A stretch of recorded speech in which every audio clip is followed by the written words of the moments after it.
Estamos con una serie titulada Conociendo el fin de los tiempos y tenemos que contestar preguntas. Vemos la caída del comunismo que duró 70 años.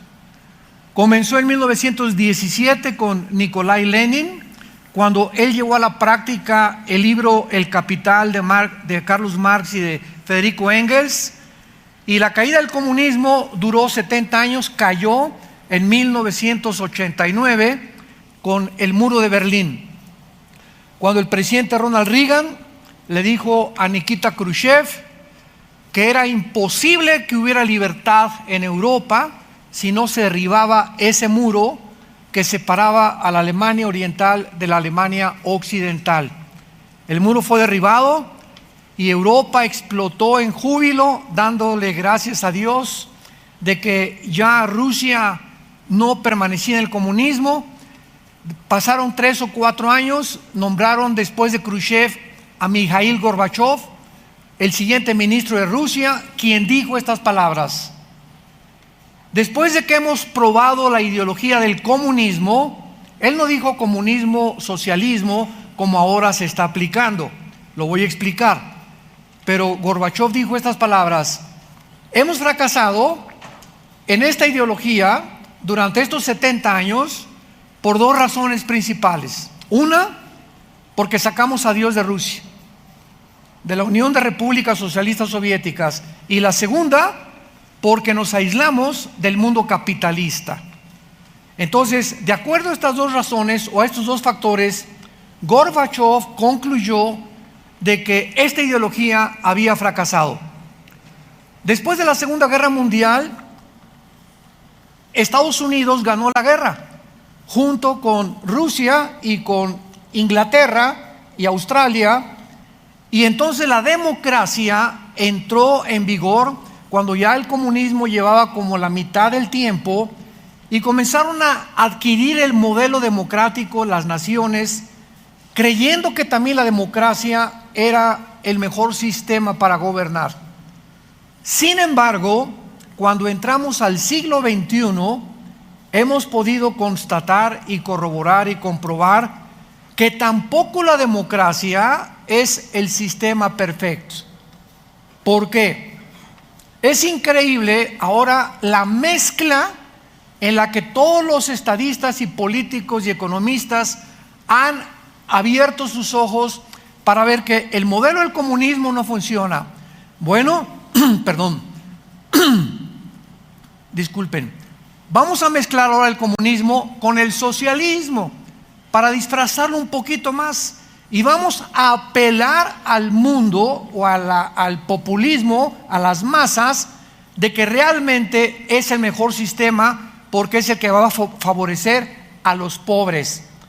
Después vemos a la China, que es comunista, capitalista. Háganme el favor nada más. Entonces, estamos en un mundo donde, al darse cuenta los políticos y los economistas de que ningún sistema es perfecto y que todos tienen grandes defectos, como dijo Winston Churchill, el exministro de Inglaterra, entre los sistemas políticos el mejorcito es la democracia, pero no es el perfecto. Entonces, estamos en un mundo donde los políticos están así. ¿Y ahora para dónde? Los economistas, el movimiento religioso, los filósofos, por todos lados vemos a un mundo que ha llegado, así lo podíamos imaginarnos, hemos llegado como a una pared inmensa donde no nos vemos imposibilitados a pasar al otro lado. O sea, estamos enfrentando problemas que son tan grandes y tan gigantescos para nuestra capacidad humana, que van mucho más allá de nosotros para poder resolverlos. Ahora, muy bien, cuando el mundo llega a este punto al que hemos llegado en el siglo XXI, y donde nos damos cuenta que ahora la familia ya no es papá, mamá ni los hijos, nos hemos atrevido a redefinir y a desbaratar la familia tradicional de los últimos 6,000 años, damas y caballeros. Ahora puede ser entre un hombre y un hombre, una mujer y una mujer. Y al llegar a esta magnitud de problemas, donde hasta la moral, la familia, el matrimonio, la política se está redefiniendo, nos enfrentamos con la incógnita más grande. ¿Saben lo que produce enfrentarse a una pared y darte cuenta que tú no puedes resolver los problemas? La reacción normal es la ansiedad. La ansiedad. Vivimos un mundo, le venía platicando a mi esposa, donde vemos tantas caras que muchas veces las ves riéndose, pero en la mayor parte de la humanidad hay una ansiedad interna, una incertidumbre de qué va a pasar, que si se va a caer el peso, que si el petróleo en el Medio Oriente es una olla hirviendo, Europa desplomada económicamente, amenazas en Latinoamérica y América Latina de gobiernos, Estados Unidos, etcétera, etcétera. Y hay una ansiedad principalmente en nuestros hijos. Los jóvenes, aunque ustedes los vean ja, ja, ja, ji, ji, ji, están enfrentándose a un mundo que es de los más difíciles que el ser humano ha enfrentado. Por ejemplo, para compararlo, yo vengo de una generación de los 60, 70, y en esa generación recuerdo que fue el descubrimiento de los Beatles, el conjunto inglés que se fueron a la India a buscar y a meditar peace and love, y allá hicieron unos pasonzotototes que ya sabrán. Le metieron al hashish, comenzaron con la marihuana, regresaron John Lennon a Europa, y entonces, como eran los modelos de la juventud, en mi época todos fumamos marihuana, hasta yo. Y nos arrepentimos de muchas cosas, ¿verdad? Porque a nadie se le recomienda. Pero era un tiempo en el que nos escondíamos, había un libertinaje sexual donde hubo el Woodstock famoso, que se juntaron los beatniks, los hippies. Mi hermano traía el pelo hasta por acá y siempre me lo encontraba y me decía peace and love.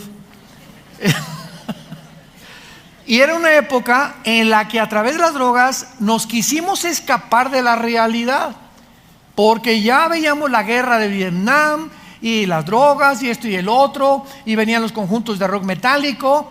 Pero ahora en el mundo que nos encontramos en el siglo XXI es muy diferente, porque ahora la tecnología ha superado continuamente y sigue superándolo la capacidad de nosotros para poder aprender en la época cibernética, en la que ahorita tu computadora de hace un año ya es obsoleta. Y está tan rápido el avance de la tecnología y de la computación y de lo cibernético, que los jóvenes están, ¿verdad? Todos quieren meterse en ese mundo que está rebasando nuestra capacidad. Y ahora, la misma ciencia que ha producido todas estas computadoras, iPhone, iPads, etcétera, etcétera, está descubriendo que son dañinas para la salud. Y que si tú mantienes tu iPhone, escúchenme, cuando hables en el iPhone por teléfono, ponle mejor, ábrelo para que no lo oigas aquí. Si tú lo tienes más de 30, 40 segundos, puede producirte un cáncer cerebral. Puede alterar tus neuronas, tu sistema neurológico del cerebro. Si tú estás leyendo, mi esposa ya casi la convenzo, porque le encanta leer libros en su iPad. Yo sigo comprando mis libros así, con papel y con todo, y los subrayo. Me choca verlo, porque si te mantienes viendo eso, emiten radiación. De alguna forma hay algo que está afectando la retina de tus ojos. Entonces, es increíble que lo que nosotros desarrollamos y creemos que va a traer la solución a los problemas, y vamos a la luna, y ahora esto, y todo eléctrico, y la robotización, y el transhumanismo, se vuelven contra nosotros mismos. Y cuando nos damos cuenta que el monstruo, el Frankenstein que estamos construyendo, nos está comiendo, y que no es como nosotros creíamos, viene la ansiedad, viene la frustración. viene lo que los ateos del siglo XX dijeron: la desesperación. Vivimos un mundo neurótico, un mundo desesperado, un mundo lleno de ansiedad de los niños, los jóvenes, un mundo degradado. Es un basurero moralmente. Y ante esta situación, vemos nosotros en Isaías capítulo 24, que hace 2700 años, damas y caballeros santos de Dios, hace 2700 años, el profeta Isaías, cuyos rollos fueron encontrados, señores arqueólogos que nos visitan, paleontólogos o todos ustedes que se dedican al estudio del ser humano, este libro de Isaías, con casi todos los del Antiguo Testamento, fueron encontrados para corroborar de que esto no es leyenda, ni lo inventaron, en los rollos del Mar Muerto, que se llaman los rollos de Qumran, 1947-1948. Pasaron por ahí un grupo de personas y encontraron en unas vasijas de barro estos rollos escritos en el hebreo original. Por ejemplo, el año que entra vamos a ir a Israel, si Dios lo permite, en junio, y cuando vayamos al Museo del Holocausto, todo en medio del Museo del Holocausto en Jerusalén se encuentra todo el libro de Isaías, tal como lo encontraron en los rollos del Mar Muerto. Así está alrededor. Ya lo puedes ver, los papiros, ahí están los originales, y es exactamente como lo tenemos en la Biblia. Así que por favor, mira, si tienes maestros ateos en tu escuela, ya están atrasados 50 años, porque ya el ateísmo, como otro sistema de pensamiento, está siendo insostenible filosóficamente. ¿Escuchaste lo que dije? Cuando alguien se atreva a decirte soy ateo, ¿sabe lo que esa persona te está diciendo? Que él es Dios. Porque la palabra ateo, a es el prefijo que significa sin, teos, Dios, ateo, sin Dios. Cuando una persona dice yo no tengo que sujetarme a ninguna deidad, ni a ningunos mandamientos, ni a ninguna ley moral, porque para mí no existe nada fuera de mí mismo, en ese momento le contestas: pues tú eres Dios, porque te has endiosado. Porque en el momento que alguien rechaza algo trascendental, te estás convirtiendo en Dios. Y le contestas tú a tu maestro ateo: usted dice que no es que niega la existencia de Dios. Simplemente ¿sabe por qué la niega la existencia de Dios? Porque usted quiere convertirse en un Dios. Usted quiere hacer sus 10 mandamientos, sus leyes morales, sus leyes de conducta. A usted nadie le va a decir que es bueno y que es malo, ¿verdad? Amén, maestro. Y no te vas a saber qué contestar. Filosóficamente se demostró por los grandes filósofos como Kant hace algunos siglos en Europa, que a través de la razón se podía contradecir la misma razón filosóficamente. Entonces, ¿en qué tiempo nos encontramos tan caótico? ¿Existe alguna razón bíblica para que podamos juzgar nosotros qué tan cerca estamos realmente del fin? ¿Podemos afirmar con la Biblia que será dentro de 5 años, 10 años o 50 años este fin que la Biblia profetizó? Y la respuesta es claro que sí, absolutamente, porque Dios no nos ha dejado en tinieblas. Esta es la razón por la cual continuamente el Nuevo Testamento nos dice: velad y orad, que cuando el Señor venga no te encuentre así. La parábola de las vírgenes, que 5 tenían aceite, 5 no tenían aceite, que es el Espíritu Santo. Vino el Señor y se quedaron, porque tenían la Biblia, pero sin el aceite, sin el Espíritu Santo. O sea, no eran salvas realmente. La último mensaje a la iglesia de la Odisea, Apocalipsis capítulo 3. He aquí estoy a la puerta y llamo. Una iglesia que se decía cristiana y no tenía Cristo. Virgen del Socorro. He aquí estoy a la puerta y llamo. Cristo llamando a esta iglesia que lo dejaran entrar. ¿Cuántas iglesias que se dicen cristianas y tienen entretenimiento y tienen esto y tienen el otro, pero no tienen a Jesús? Increíble. Y de estas 7 iglesias del Apocalipsis, 5 son llamadas a arrepentirse. Démonos cuenta, damas y caballeros, santos de Dios, que esto es algo serio. Y si Cristo no llega hoy, ahorita saliendo, o mañana, o dentro de 12 días, o el próximo año, va a llegar a tu vida, tal vez hoy saliendo, si tú te mueres. Y tú puedes en cualquier momento caer muerto de un ataque cardíaco, te puede atropellar un carro, una bala perdida, una embolia cerebral. Llegas al médico, oiga, yo tomo vitaminas, me siento sano, discúlpeme, la radiografía dice que usted tiene cáncer y tiene usted una metástasis de cáncer donde ya se ha extendido y le doy 6 meses de vida.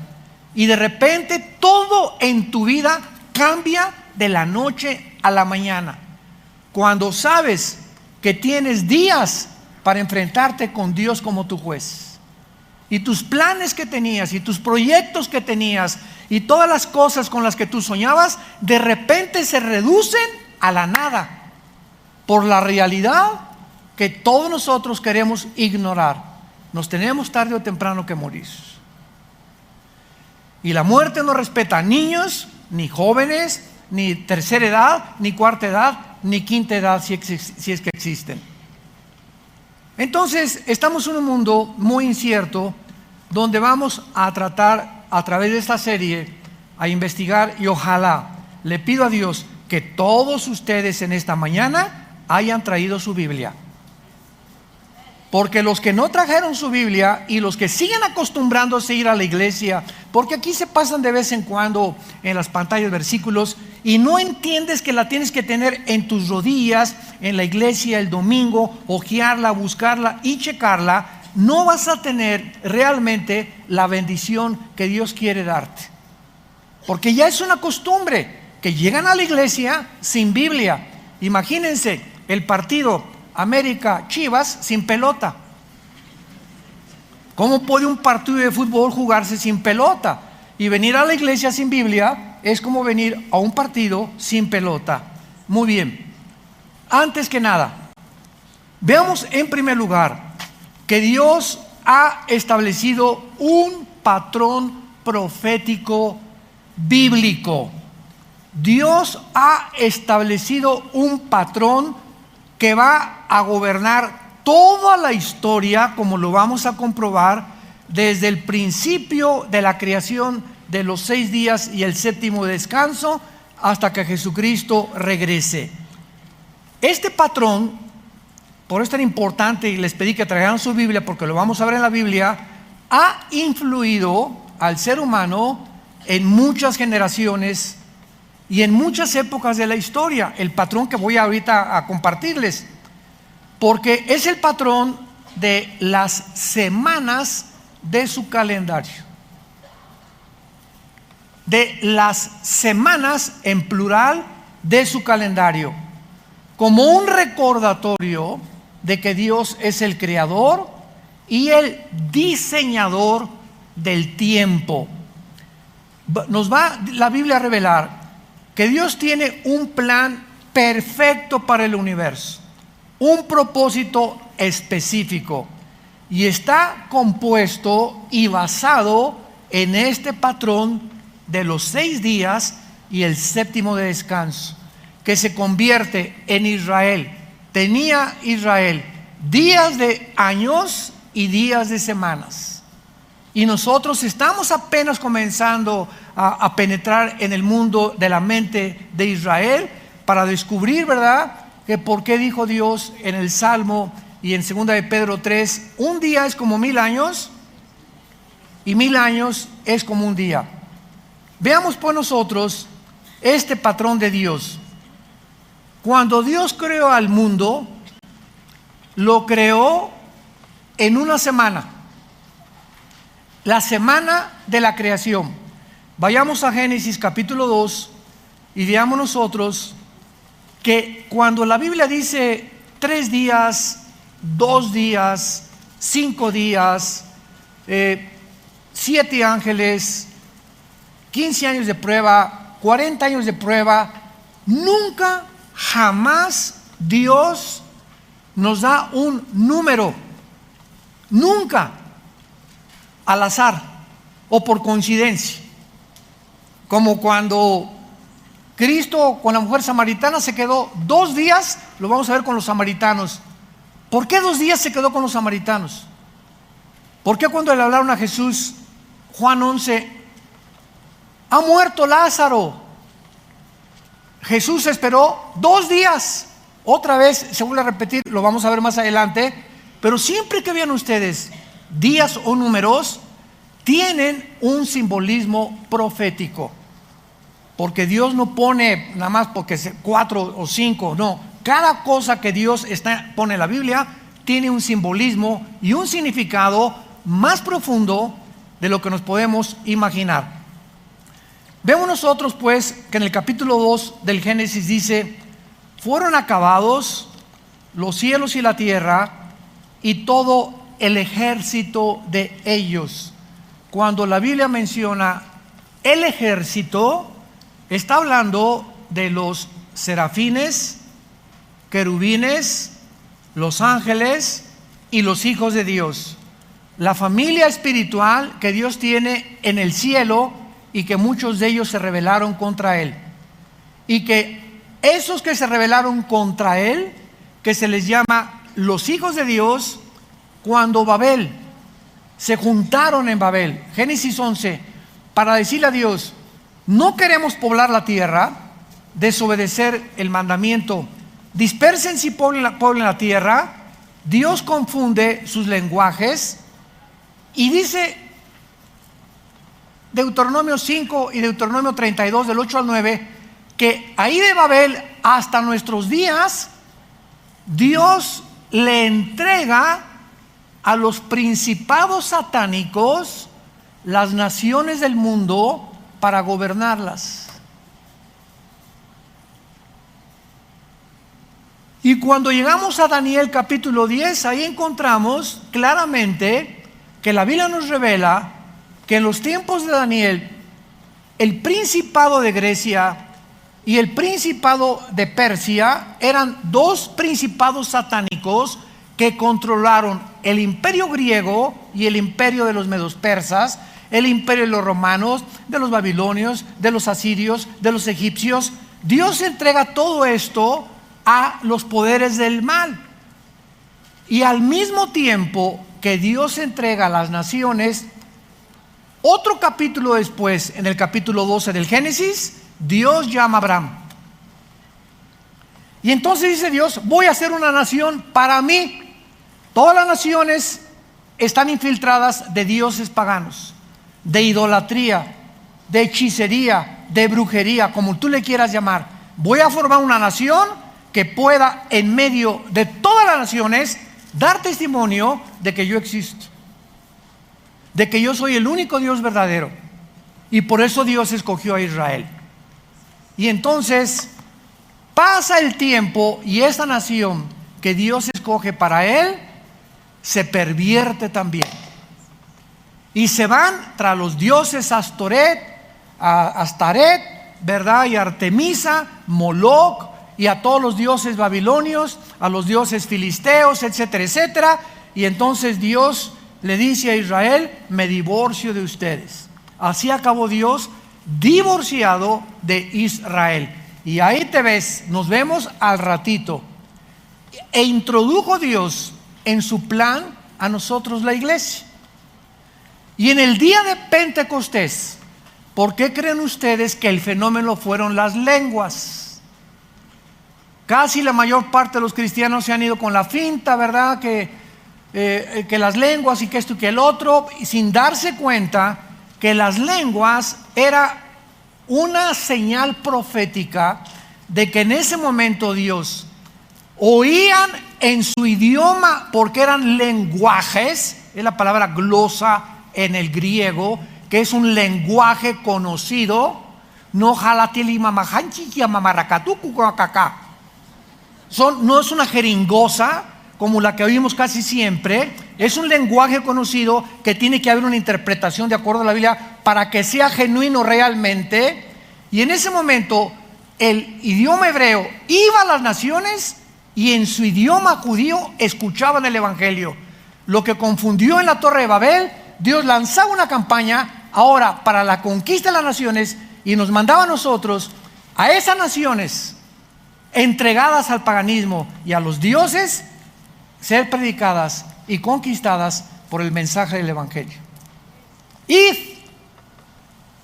Atlanepantla, eso dice. Lleguen hasta Tlacomulco. Id al mundo. Comiencen en Jerusalén, Samaria y hasta el último de la tierra. Porque todas las naciones fuera de Israel estaban entregadas al paganismo. Ahorita Israel está guardadita para que cuando venga la tribulación, ahí Dios va a tratar con ellos. Pero les estoy dando un panorama general para que vean ustedes que Dios tiene un plan en la historia. Que nada de lo que sucede es accidental. Que nada es coincidencial. Hay un plan determinado de su anticipado consejo y preconocimiento para que las cosas suceden como Él mismo lo estableció. Entonces la Biblia nos revela que este ejército que Dios tiene y que menciona en el capítulo 2, dice la Biblia, y acabó Dios en el día séptimo, Génesis 2:2, la obra que hizo y reposó el día séptimo de toda la obra que hizo, y bendijo Dios el día primero. ¿Eso dice? ¿Ya ves por qué no traes Biblia? Y bendijo Dios el día séptimo. Vamos a ver el increíble significado detrás de esta bendición. Y lo santificó. No solamente lo bendijo, sino que también lo santificó, porque en él reposó de toda la obra que había hecho en la creación. Entonces vemos que tomaron 7 días, 6 días la creación, y el séptimo día Dios dejó de trabajar. Cuando dice la Biblia que Dios reposó, no significa que estaba cansado, porque dice Isaías 40 que Dios no es como nosotros, que se cansa. Al contrario, le dará fuerza al débil y al que ya no las tiene. Dios nos levanta con fuerzas como las águilas. Significa que dejó de trabajar, o sea, dejó de crear. Vaya. Todo ya estaba creado, ya Dios no tiene nada que crear. Dios no volvió a intervenir en la creación. ¿Hasta cuándo creen? Hasta que vino Jesús. El que está en Cristo, nueva criatura es. La palabra criatura es creación. Dios vuelve a crear a nosotros, la iglesia, como el cuerpo de su Hijo Jesucristo. Dios crea dentro de nosotros un nuevo espíritu. Somos una creación interna, el cristiano que ha recibido a Cristo, donde todas las cosas comienzan a ser nuevas. Lo que comienzas a ver, lo que comienzas a comprender, lo que comienzas a oír, tus intereses por el mundo, la forma como tratas a tu esposa, cómo ves tus negocios, todo es una revolución, el nuevo nacimiento. Cosa que el mundo no entiende, y como hicimos en México, ni entenderán, como de un Teofilito. Porque las cosas secretas de Dios, el mundo no las puede comprender. Pero comprendamos lo siguiente. Dios crea entonces 6 días de creación y un día séptimo. Este patrón recorre toda la Biblia. A Israel, cuando funda Dios Israel con Abraham, Dios le da a Israel 6 días de trabajo por un día sabático para el descanso humano. Entonces, en los días de la creación Dios hace trabajar. Y aparte ese día, el séptimo día, que era el sábado para Israel, y ahí Dios dice, este día es especial. Y nos los da a nosotros esa semana. Y entonces cuando Dios le da esa semana a Israel, vayamos rápidamente a Éxodo 16 y comprendamos la razón del sábado que Dios le da a Israel y las características o los secretos que se encuentran detrás de cada cosa que Dios hace en la Biblia. Esto es maravilloso. Y Éxodo 16, versículo 22 en adelante. En el sexto día recogerán doble porción de comida, 2 gomerés para cada uno. Y todos los príncipes de la congregación vinieron y se lo hicieron saber a Moisés. Y él les dijo: esto es lo que ha dicho Jehová. Mañana es el santo día de reposo, o sea, el séptimo, ¿verdad? El reposo consagrado a Jehová, lo que habéis de cocer, cocedlo hoy. Y lo que habéis de cocinarlo, cocinarlo. Y todo lo que os sobrare, guárdenlo para mañana. Ellos lo guardaron hasta la mañana según lo que Moisés había mandado, y no aguzanó ni hendió. Dios tenía tanto interés de que les taladrara el pensamiento a los judíos, de que ese día, el sábado, era tan importante para él, que cuando no tenían de comer, les mandó el maná y les dijo, ahí los probó Dios para ver si lo tenían bien taladrado y tenían sus convicciones profundas. Durante 6 días recoge el maná, recojan el maná. Las personas que recojan y digan, híjole, pero ¿nos alcanzará para mañana? ¿Y si se me pudre hoy? No, a ver, vieja, échale aquí, guárdalo aquí, unas bolsitas de plástico, unos doggy bags, y vamos a llevárnoslos aquí por si nos echa a perder. Los que amontonaban para el sábado, dudando que Dios no los iba a proveer, se les pudría y se les echaba a perder. ¿Cuál era la razón por la cual se les echaba a perder? Porque Dios, vamos a ver primero la salud. Nunca se han preguntado ustedes, señores ateos que nos ven por la televisión o si los hay aquí presentes, nunca se han preguntado quién inventó la semana de 7 días.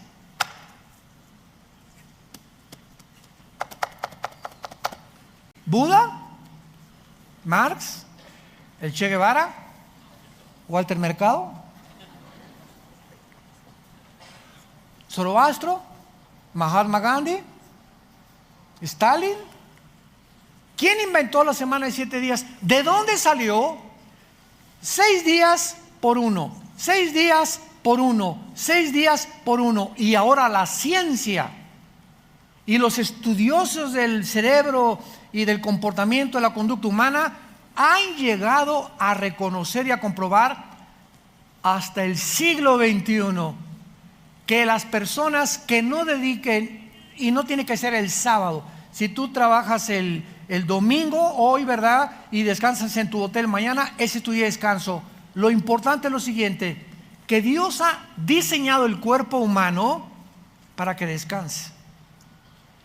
Y si tú no respetas que necesitas descansar, y descansar es no hacer nada, ni te vas a llevar tu computadora el día de descanso. El día de descanso te vas a ir al boliche, o vas a ver una película, o te vas a Chapultepec, o a remar a Xochimilco, y te vas a olvidar completamente de todo para poder desatornillar todo lo que traemos aquí amontonado por 6 días. Porque si una persona no acostumbra a descansar totalmente y a sacar todos tus pensamientos y preocupaciones una vez al día, comienzas a manifestar problemas mentales. Algo se comienza a descomponer neurológicamente. comienzas a ser una persona sumamente nerviosa. Comienzas a ser una persona con múltiples desórdenes de la personalidad. Comienzas en la mañana a ser una persona, con tu familia eres otra persona. Aquí llegas a la iglesia con cara de San Cleotilde. Con tus amigos tienes otra personalidad. Sin que nos demos cuenta, comenzamos a desintegrarnos y comenzamos a acudir al mundo, al psiquiatra, al psicólogo, que van a acabar dándote Valium, Prozac, Ecuaniles, pastillas tranquilizantes. Otros huyen en el alcohol, otros en las drogas, otros en las mujeres o en los placeres. Pero comenzamos a buscar algo que nos evada de la realidad que estamos enfrentando, porque no nos aguantamos a nosotros mismos. Y se manifiesta en amargura, en ira, en rencor, en falta de perdón. Y ahí estás dentro, ahí traes un veneno entre ti que te está infectando, que ya no has perdonado a tu cuñada de hace 2 meses, o a tu ex esposo de hace 1 año, o a tus papás, o a tus hijos, etcétera, etcétera. Y todo eso comienza a autodestruirnos, a desintegrarnos sin que nos demos cuenta. Y todo se refleja aquí en la mente. Y eres una persona desesperada, inquieta, frustrada, sin paz. Y si no tienes paz, tú no puedes venir a Dios. Tú no puedes venir en ese estado a creer que Dios te va a hablar en la Biblia. Porque tenemos que venir a la Biblia tranquilos, fuera amargura, fuera todo lo que sea fuera, Señor, dependo completamente de ti. A mi hijo no lo voy a cambiar, a mi hija no la voy a cambiar. El matrimonio de mis hijos está mal, que se bañen, que se arreglen, los aconsejamos. Pero los problemas externos de nuestro matrimonio, nunca permitas que entren a tu matrimonio, ni que descompongan la paz entre tú y tu esposa, entre tú y tu esposo. Yo les he dicho en los seminarios que tenemos allá en la Riviera a los matrimonios de nuestros hijos, oramos, pero nosotros no somos dioses para cambiarlos. Y les aconsejamos. Pero tú no puedes estar 3 meses, hermano, y mi hijo, y ya se quiere divorciar. Que se divorcie y que recoja sus responsabilidades y las decisiones que él está tomando. No podemos ya pagar por los demás, entendámoslo. Ezequiel 18, los padres no son culpables de los pecados de los hijos, ni los hijos de los pecados de los padres. Necesitamos paz. Y necesitamos entregar toda nuestra ansiedad a la cruz. Padre, ahí está mi hijo. Yo no soy Dios, yo no voy a cambiar a mi hijo, no voy a cambiar a mi nuera, ni a mi yerno tampoco, no voy a cambiar a mi perro tampoco, que ladra y ladra todas las noches, no voy a cambiar no vamos a cambiar a nadie. Quisiéramos tener los hilos, ¿verdad? Y controlar las vidas de todos los demás. Y ya se fue mi hijo, que se vaya. Ya Dios nos los entregó y oramos por ellos. Y si les va mal, van a aprender a través de lo que les vaya mal. Pero no podemos afectar la corta vida que Dios nos ha dado con problemas de los demás. Lo único que podemos orar es orar. Que México por aquí y por allá, no podemos cambiar al gobierno. Dios permite los gobiernos que tenemos. La única forma es orar por los gobernantes. Vamos a hacer un desfile en la calle, arriba la bandera, muere el gobierno. Eso los cristianos no lo podemos hacer. Somos la conciencia y podemos decir, estamos en contra del aborto, estamos en contra de los matrimonios gays, estamos en contra de estos, pero jamás hacer protestas ni unirnos a desfiles en contra del gobierno. Romanos 13, porque las autoridades han sido establecidas por Dios. No hay nunca en el Nuevo Testamento, escuchémoslo, nunca ningún apóstol hablando mal contra Roma, que fue el peor gobierno que ha habido en la historia, que los echaban a los leones. ¿Y qué dice la Biblia? Romanos, Pablo, Pedro, oren por vuestros gobernantes, sométanse a sus autoridades. Cuando ya no podemos someternos, es cuando nos digan, no se puede leer la Biblia, discúlpeme, ahí sí no nos sometemos. Ya no se pueden reunir, discúlpenos, y ahí no nos sometemos. Tenemos que someternos. Por eso los cristianos se reunían en las catacumbas, se escondían porque el gobierno de Roma no les podía prohibir reunirse, porque era una ley que estaba invalidando una ley superior, que era la ley de Dios. Es como una esposa: esposo, estoy sujeta contigo y te obedezco, pero a mí no me obligas a ver pornografía, a mí no me pones una mano, porque eso no es sujeción, eso es mansedumbre. Entonces todo tiene límites, y esos límites los tenemos que conocer, porque si no los conocemos, somos víctimas de las personas y del diablo, que las usa para quitarnos la paz, para atormentarnos y para abortar el plan de Dios en nuestra vida, porque no traemos la Biblia ni siquiera el domingo a la iglesia, y si la leemos entre semana, allá de vez en cuando, cada 15 días. Muy bien, esta semana que Dios le da a Israel tiene un trasfondo mental y psicológico también. Necesitamos descansar. Necesitamos descansar. Acostumbra, disciplínate un día a la semana, no hacer nada. Vete con tus hijos, distráete, boliche, una buena película, etcétera, etcétera, no sé, jugar cartas ahí en tu casa, sin apostar desde luego, ¿verdad? Dominó, ajedrez, en fin, la cuestión es completamente aislarnos de todo lo de la semana y estar pensando y poder darle tranquilidad, porque las neuronas de nuestro cerebro necesitan no estar así todo el día, porque es una electricidad lo que traemos dentro. Todo es eléctrico aquí adentro. Y si tú estás siempre así, están así tus neuronas y vas a explotar. ¿Y qué va a ser el resultado? ¡Ah! Vas a golpear a tu esposa, quítame estos hijos y no me toquen ahorita. Y llegamos a un punto de desesperación. Te atraviesan el tráfico y sacas la pistola. ¿Y por qué te me atravesaste y le echas el carro encima? Porque dentro de ti traes un volcán. ¿De dónde viene ese volcán? Que no has podido frenar tus emociones porque necesitas descanso. Qué increíble que pueda estar la raíz en esa falta de tranquilidad que no tienes, porque tú has creído que el trabajar, no, como los japoneses, noche y día, noche y día, noche y día, ese es un hombre de trabajo. Es un bruto, diría mi abuelita. Muy bien. Ahora, este principio de los 7 días por un descanso, Dios se lo dio a Israel. En el Nuevo Testamento jamás se vuelve a mencionar el Shabbat. Nunca. Se menciona en los evangelios que estaban bajo la ley, pero de los Hechos al Apocalipsis, Hechos capítulo 14, 1 Corintios capítulo 16, los apóstoles dejaron el sábado, el séptimo día, y ahora a la iglesia, Israel es una entidad y la iglesia es otra entidad. A Israel el séptimo día, a nosotros el primer día. ¿Qué es hoy? El domingo. Es el primer día de la semana.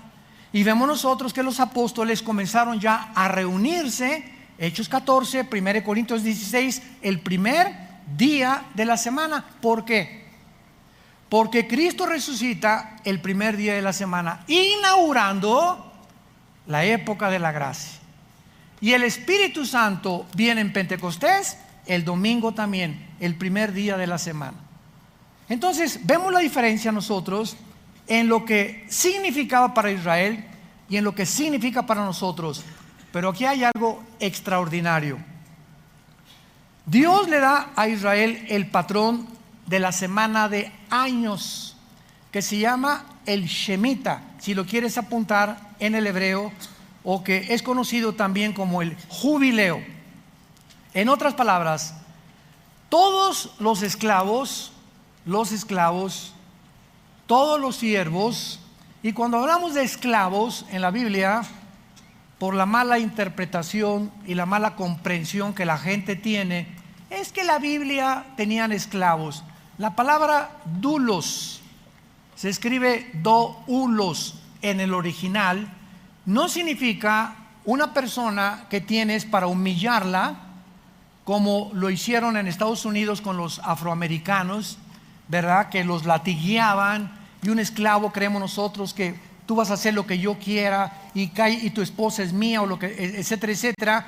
Eso es la esclavitud completamente llevada al extremo. La palabra dulo significa sirvientes domésticos. Tenemos nosotros aquí en Toluca una muchacha que nos va a cocinar, es nuestra sirvienta doméstica, y la tratamos, se sienta a desayunar con nosotros también, la tratamos como un ser humano, tratamos de velar que esté bien, etcétera, etcétera. Hay choferes en Villanueva para el Mundo, hay secretarias. Todo aquel que presta un servicio es una persona que se le llama siervo, y el más grande de todos fue Jesucristo. El creador de los cielos baja al mundo a servirnos y a desbaratar el concepto que se tenía, que la persona que sirve entonces es mayor que los que le sirven. Y Jesús dice: no, el más grande es el que sirve que el que es servido. Y yo he venido para servirlos a ustedes, y el mayor entre ustedes es el que sirve a los demás. Nosotros los pastores, cuando buscamos personas a quienes darles responsabilidades, ¿saben qué buscamos? No buscamos nunca talentos. No, este hermano es esto y esta hermana es esto, por aquí, por allá. Buscamos entre ustedes quienes tienen el espíritu de servicio, quienes vienen a cargar las sillas, a despolvar, a cargar esto, a colocar, a meterse en el staff, a hacer servicios en los baños que aparentemente no los haces tú porque eres Pirruration. El hermano Pirruris no se puede lastimar ni ensuciar las manos. ¿Qué se han creído que yo vengo? ¿Sabes una cosa? Jesús se hincó a lavarnos los pies. Se hincó a lavarnos los pies. El creador de todas las cosas. ¿Es suficiente ese ejemplo para que te sigas creyendo Pirruration? Muy bien. Vemos nosotros entonces en Éxodo capítulo 21, versículo, en penúltimo lugar, 21:2. Si comprares siervo hebreo, 6 años servirá, mas al 7º saldrá libre de balde. Todo esclavo o todo sirviente o todo empleado doméstico nada más podía, no de por vida, solamente 6 años debía de trabajar. Y el amo le debería decir: Pancho, ya llevas 6 años conmigo, ahora eres libre para hacer lo que tú quieras. Si quieres seguir trabajando conmigo, lo puedes hacer, pero ya no tienes la obligación de servir en mi casa. Se llamaba el Shemita. Y a los 50 años, después de cada 49 años, el año 50º era un día en el que se dejaba ir a los esclavos y se perdonaban las deudas. Si tú debías algo a alguien, no te las podían cobrar. Nadie dijo amén. No te conviene, ¿verdad? No, a mí que me paguen. Bueno, todo esto tenía un simbolismo tremendo. Ahora, es interesante que estos 6 días, que eran semanales, se convierten en 6,000 años. Porque estaba escondido dentro de la semana de creación, la semana de los años. Sígueme con cuidado. De Adán a Abraham, apúntalo, hubo 2,000 años. De Abraham a Cristo, 2,000 años. Ya llevamos 4,000 años. Y de Cristo a nuestros días, ¿cuántos llevamos? ¿Perdón? Ya casi 2,000 años. Ahora, muy bien. Si el 7º año o los otros 1,000 años que siguen es el milenio, nos encontramos al final de los 6,000 años. ¿Cómo podemos? Aquí viene la cuestión, lo vamos a contestar en la otra conferencia. ¿Cómo podemos nosotros comprobar, corroborar cuántos años llevamos? Porque el calendario se cambió. El Papa Gregorio cambió el calendario de los judíos lunar de 360 días al calendario solar que nosotros tenemos de 365 días, minutos y segundos. Entonces, en este cambio de calendario, recordemos que en la Biblia los años son de 360 días. Y cada mes se contaba con la luna llena.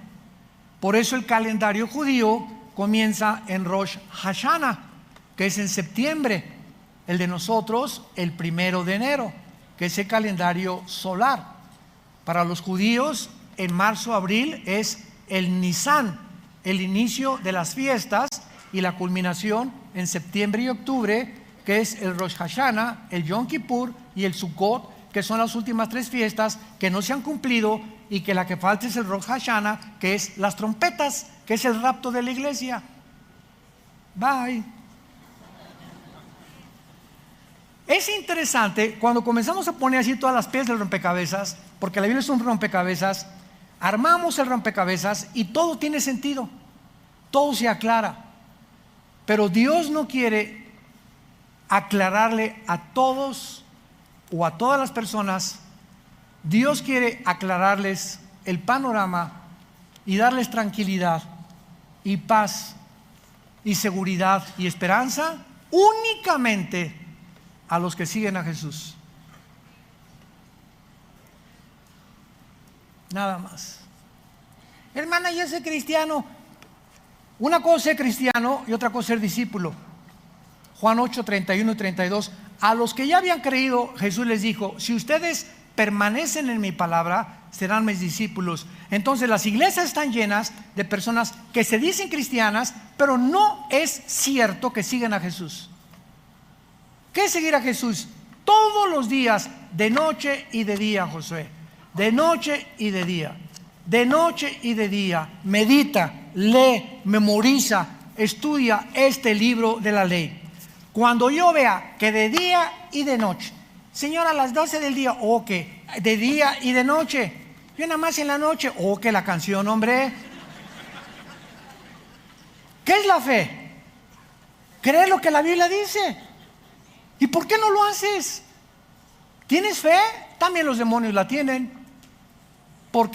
Y te ganan porque tiemblan, pero no hacen la voluntad de Dios. La fe, si no tiene obras, no es fe. Y por eso se justifica no la salvación, sino se declara públicamente y ante los ángeles y ante Dios que tú crees esto porque lo estás practicando. Si tú dices creo y no vives lo que tú crees, te engañas a ti mismo. Cuando tú hagas esto de día y de noche, de día y de noche, todo lo que hagas prosperará. Te irá bien en todo lo que tú hagas, porque mi presencia, dice el Señor, irá contigo.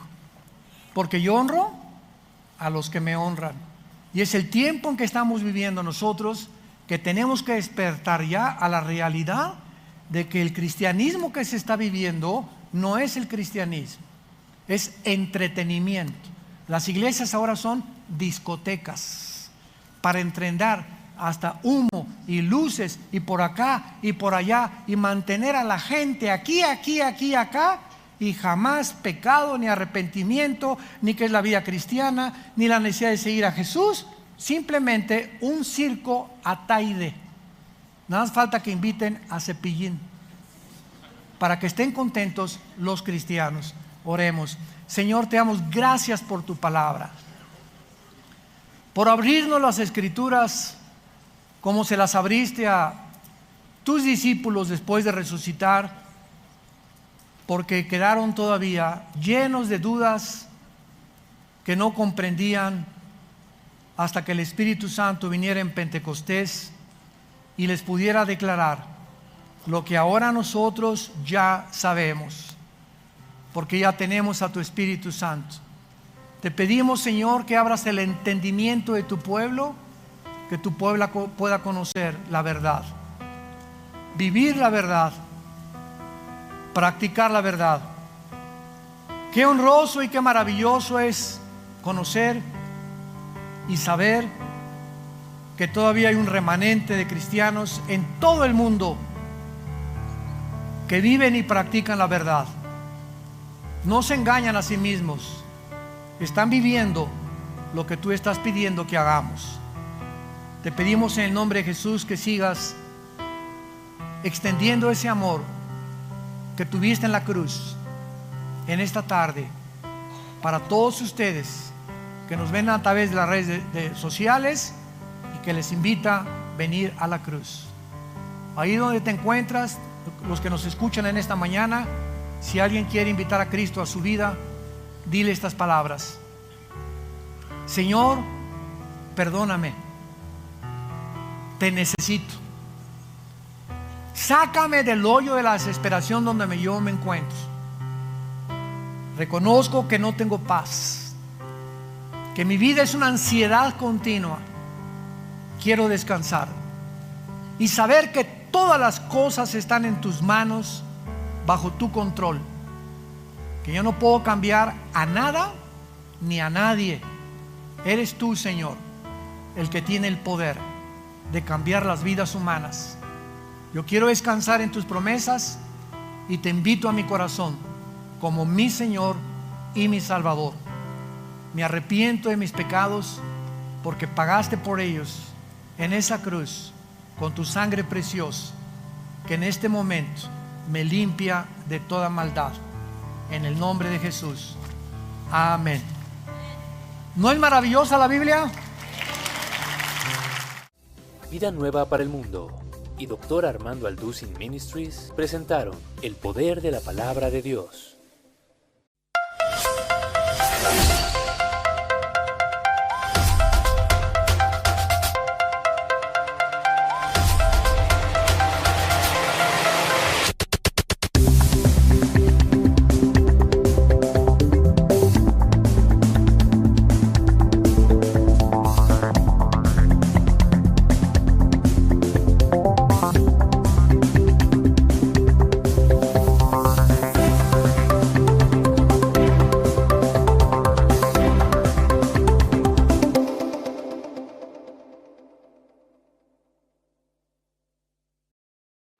Y vamos a tratar en esta conferencia, la tercera conferencia de nuestro seminario, con las funciones del hombre y las funciones de la mujer. Las funciones hombre-mujer. Porque uno de los más grandes problemas de los matrimonios que hemos por lo menos visto a través de muchísimos años de tener seminarios y dar consultoría a los matrimonios, es que el hombre no entiende que las funciones de la mujer son completamente diferentes a nosotros. No entienden muchos hombres, como yo también era bien cabezón, ¿verdad?, que las mujeres piensan completamente diferente a nosotros, actúan diferente a nosotros y además hablan más que nosotros. Las mujeres están platicando y se despiden, nos vemos, ya se pararon de la mesa, se siguen saludando a Dios, llegan a su cuarto y se despiden otra vez por teléfono. Entonces nosotros no somos así. Se juntan, yo he ido por mi esposa, me dice voy a estar con unas amigas, ¿verdad?, cristianas, vamos a estar platicando. La dejo como a las 4 o 5 de la tarde, llego a las 8 o 9 de la noche por ella y siguen platicando. O sea, yo no lo entendía yo, ¿no? Nosotros nos juntamos a los 15, 20 minutos, arreglamos el negocio, lo que tengamos que hablar, pero platicar 3 o 4 horas. Y uno de mis problemas más serios que tuve con Marta, mi esposa, era que cuando me sentaba yo a platicar con ella, ella es testigo de todo lo que yo estoy hablando en este momento, pues le daba el avión. Oye, sí, sí, amén, amén, gloria a Dios, a mi amor. Y ella se daba cuenta porque las mujeres son más psicológicas que nosotros cuando nosotros les estamos poniendo atención o les damos el avión. Y a la mujer lo peor que le puede hacer a tu esposa es darle el avión. Porque a las mujeres les interesa que nos interesemos en lo que nos están diciendo. Y nosotros tenemos la cabeza por aquí, por allá, y eso a mi esposa le molestaba muchísimo. Y tardé mucho tiempo, ¿verdad?, en entender que tengo que sentarme con ella, platicar con ella, oír lo que me está diciendo, ponerle atención si quiero mantener mi compañerismo con mi esposa, la madre de mis hijos, abuela de nuestros nietos. Entonces, todas estas circunstancias son muy importantes. Muchas veces mi esposa me ponía cortinas en mi oficina atrás. Yo llegaba a los 3, 4 días, me decía mi esposa, se paraba enfrente con cara así de ¿por qué? ¿Qué te pasa? Ni siquiera me da las gracias, me decía. ¿De qué? Te puse cortinas nuevas. Le decía, ¿cuáles? Yo tenía 3 o 4 días y no me he dado cuenta que nos había puesto cortinas, porque los hombres somos diferentes y las mujeres son extremadamente detallistas. Y una maceta, yo vengo a los desayunos muchas veces en las mesas ponen floreros. Me dice, ¿te gustó el florero que hubo en el desayuno? ¿Cuál? Le digo.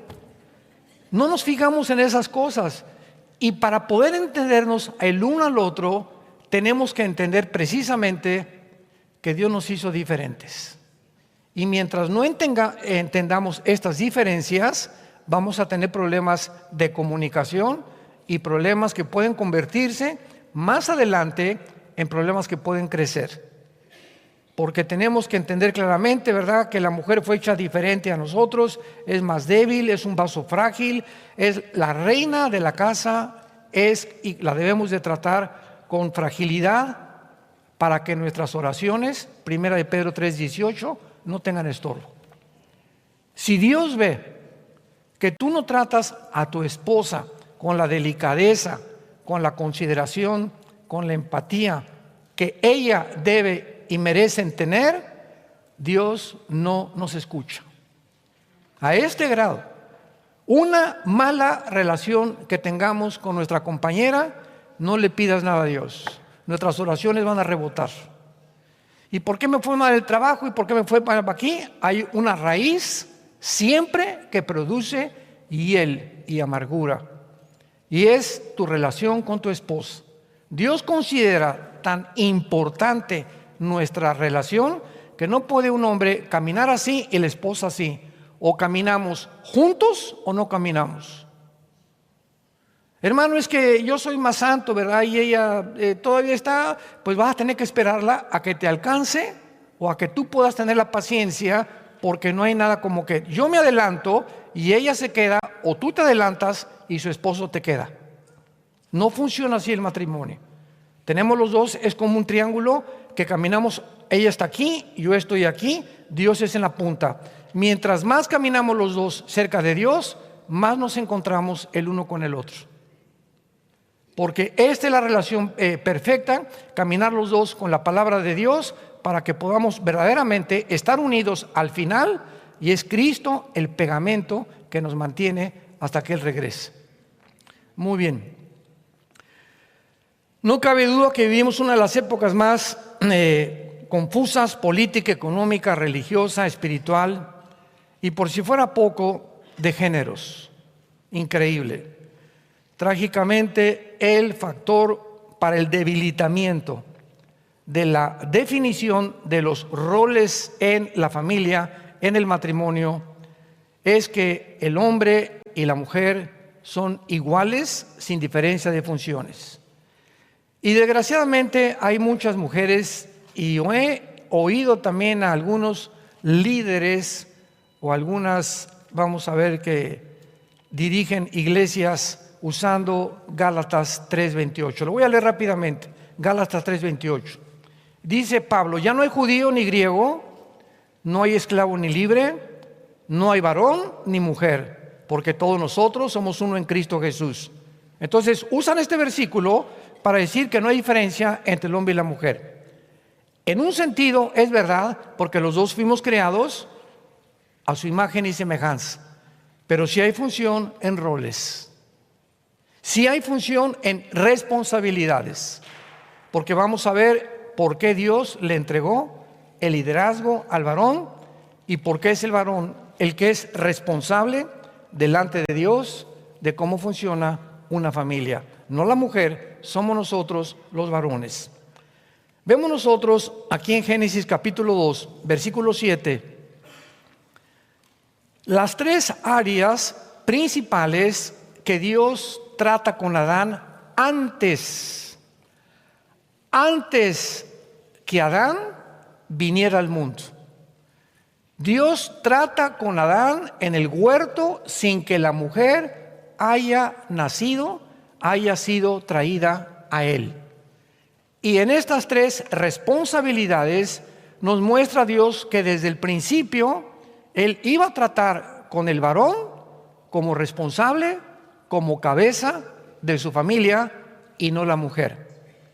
Dios iba a establecer un patriarcado y no un matriarcado.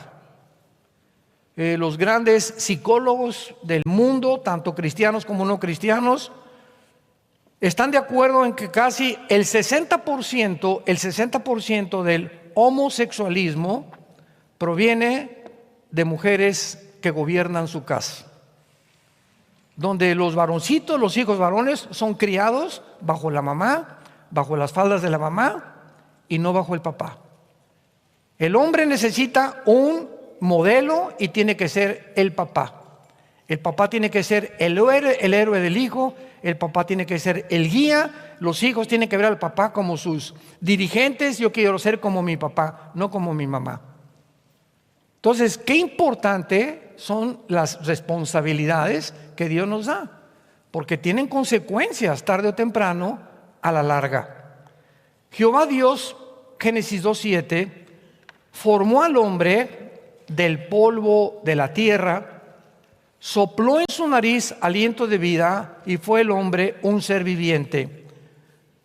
Cuando una vez en una universidad tuve un debate me acuerdo en los 80s, en la Facultad de Filosofía y Letras de la UNAM, casi todos eran en aquel tiempo comunistas, ateos, sin saber ni lo que estaban diciendo. Fui a dar una conferencia sobre las evidencias científicas de la Biblia. Y pues todos estaban interesados, ¿verdad? ¿Qué de ciencia? Si es un libro religioso. Y comencé a desarrollar la conferencia para decirles, en la Biblia encontramos más evidencias científicas que en la teoría de la evolución.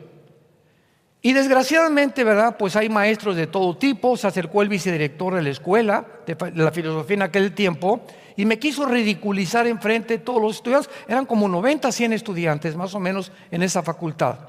Y me dice, ¿ustedes de esos cristianitos que creen que venimos de una pareja? Y le contesté, ¿y ustedes de esos que creen que venimos de chita?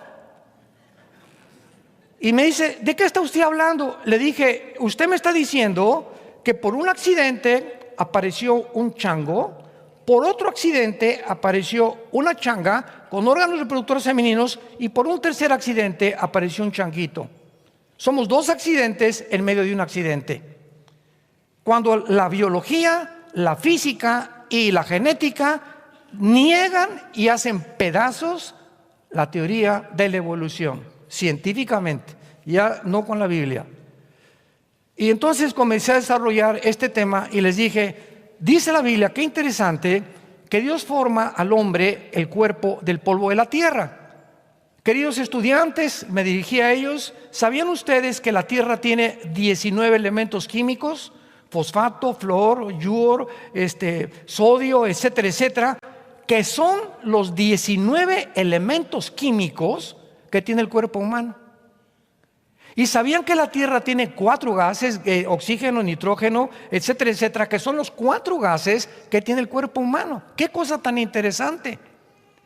¿Y sabían ustedes que todo lo que Dios creó y los árboles frutales es la comida que Dios diseñó para nuestro cuerpo?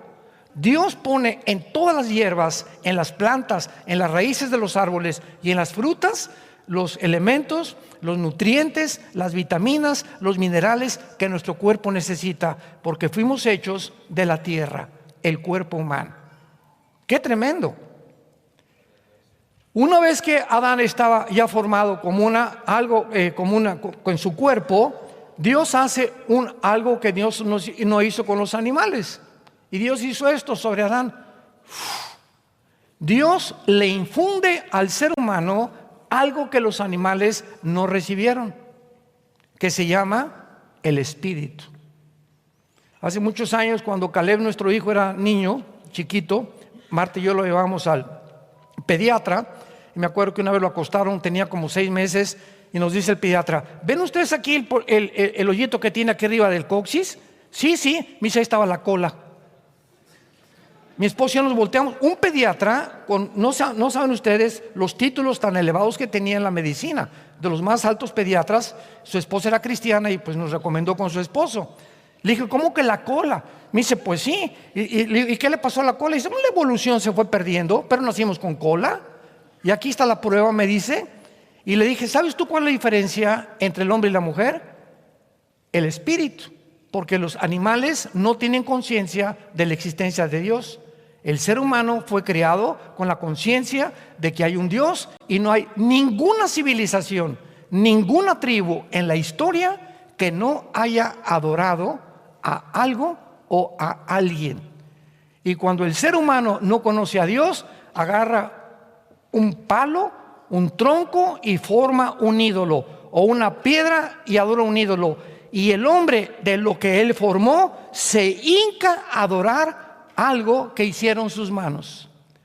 Como dijo Sigmund Freud, el psicólogo vienés, el hombre es incorregiblemente religioso. ¿De dónde viene esta religiosidad? ¿De dónde viene este deseo de adorar algo o a alguien? A la luna, o en Teotihuacán vamos a cargarnos de la energía de la luna, o el sol o las estrellas. Pero el ser humano fue creado para adorar. ¿Y de dónde vinieron las religiones? De este instinto, porque fuimos creados para ser eternos y traemos dentro la eternidad. Y por eso la Biblia dice que recibimos el espíritu y el hombre fue hecho un ser viviente. Vean ustedes el versículo 8 y el versículo 9 de Génesis capítulo 2. Jehová Dios plantó un huerto en Edén, al oriente, y puso allí al hombre que había formado. Jehová hizo nacer de la tierra todo árbol delicioso a la vista, bueno para comer, árbol en medio del huerto, y el árbol de la ciencia del bien y del mal. Vean ustedes que la Biblia dice que cuando Dios formó al hombre, lo formó fuera del Edén, no en el Edén. ¿Ya se fijaron? Dichosos los que trajeron su Biblia. Los demás están. ¿Qué dijo? Jehová plantó un huerto en Edén al oriente, y allí puso al hombre. Y lo primero que Dios le da al hombre como responsabilidad lo encontramos en el versículo que sigue, versículo 15. Tomó Jehová Dios al hombre para que lo labrara y lo guardara. Todo esto ha dado la controversia de que los días de la creación no fueron de 24 horas. Los primeros 3 días de la creación no había sol ni había luna. Y dicen muchos, ¿cómo puede haber 24 horas? ¿Que no fueron 1000 años cada día que Dios dice? ¿O qué dice la Biblia que fue creados de acuerdo a la tarde o a la mañana? Y ha habido controversia de astrónomos cristianos que dicen, ¿verdad?, que pudo haber sido de 1000 años cada uno de los días, porque es imposible que en el 6º día Dios haya nombrado a Abraham responsable del huerto para que lo labrara y lo guardara. Número 2, dice el hombre, le presenta a los animales, versículo 19, para que Adán le ponga nombre a todos los animales. Y número 3, versículo 21, Dios hace caer a Adán en un sueño profundo, mientras que éste dormía, toma una de sus costillas, cierra la carne en su lugar, y de la costilla, la palabra costilla en el hebreo es Selah, con T de tío, S de Samuel, E de Enrique, L de Lola, A de Armando, Selah, que significa del lado o del costado. De ahí Dios saca una costilla y hace al hombre una mujer, le hace del hombre una mujer y la trae al hombre. Qué interesante que se descubra que es en los huesos donde se forma la sangre. Cuando yo les pregunto a muchos estudiantes, ¿quién fue primero, el huevo o la gallina? ¿Qué contestarías tú? ¿Y quién puso la gallina? Porque todas las gallinas vienen de huevo. Y si hay huevo, pues tuvo que haber una gallina. Bueno, vamos a voltear la pregunta. ¿Quién fue primero, el hombre o la mujer? El 90% de los estudiantes científicos, médicos con los que hemos estado en hospitales nos contestan, tuvo que haber sido una mujer, porque todos venimos de una mujer. No hay nadie en el mundo que no haya tenido mamá. Y la Biblia nos dice que no fue así, que primero fue el hombre y del hombre saca Dios a la mujer. Y cuando se descubre la genética de que la mujer tiene cromosomas XX y el hombre XY, nos damos cuenta por qué la sabiduría y la declaración científica de la Biblia de que Dios no podía sacar de la mujer al hombre por tener dos cromosomas XX, pero como el hombre tenía la X y tenía la Y del material genético de la mujer, del hombre, Dios saca a la mujer, porque si hubiera sido al revés, no hubiéramos podido reproducirnos genéticamente. Esto fue escrito hace más de 3.500 años. Médicos que nos acompañen, señores científicos, agnósticos y ateos. ¿Quién le dijo a Moisés cuando escribió el Génesis que fuimos formados del polvo, que fuimos formados genéticamente, que fue primero el hombre y de ahí sacó la mujer? ¿Quién le dijo a Moisés los datos tan importantes que se descubren después? Que la sangre se forma dentro de los huesos y que es de la sangre de donde Dios hace al hombre, y que es a través de la circulación de la sangre que tenemos la vida, porque la Biblia escribió antes que se descubriera la circulación de la sangre que la vida del hombre está en la sangre. Y actualmente vas a una biometría hemática o vas a cualquier laboratorio que te hagan, y en la sangre está si tienes esto, si tienes linfocitos, eritrocitos, glóbulos blancos, todo se encuentra absolutamente en la sangre. Y lo más interesante es que a través de la sangre se transmite el pecado.